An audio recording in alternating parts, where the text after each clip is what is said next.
Imagine being woken up in the middle of the night by a voice calling your name, and the voice belongs to God. That's not a metaphor. That is the origin story of one of the most consequential figures in ancient history, a man who never wore a crown but made two kings, a prophet named Samuel. His story starts before he was even born. His mother Hannah was childless in a culture where that meant shame and heartbreak. She prayed so desperately at the shrine at Shiloh that the priest Eli thought she was drunk. She made a vow, if God gave her a son, she would give that son back. And she kept her word. As soon as Samuel was old enough, she handed him over to serve at the sanctuary.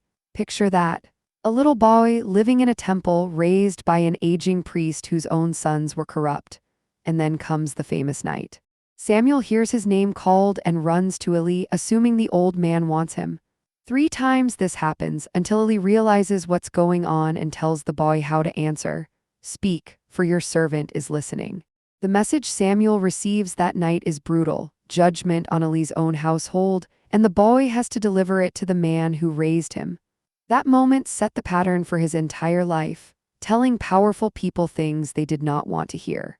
Samuel grew into the last of Israel's judges, a circuit-riding leader who held a loose tribal confederation together through prophecy, sacrifice, and sheer moral authority. But the people wanted something else. They wanted a king like every other nation. Samuel took it personally, and he warned them in vivid detail. A king will take your sons for his armies, your daughters for his palace, your fields, your harvests, your freedom. They demanded one anyway. So Samuel anointed Saul, a tall, striking man from the smallest tribe, pouring oil over his head and changing history. But Saul disobeyed, and Samuel had to do the unthinkable, tell the king God had rejected him. Their final confrontation is one of the most haunting scenes in the Hebrew Bible, with Samuel declaring that obedience is better than sacrifice as Saul grabs his robe and tears it. Then Samuel did it all over again. He traveled quietly to Bethlehem and anointed a shepherd boy named David, the youngest of 8 sons, the one nobody bothered to call in from the field. Samuel died before David ever took the throne, but according to the story, even death didn't silence him. A desperate Saul summoned his spirit through a medium, only to hear his own doom confirmed.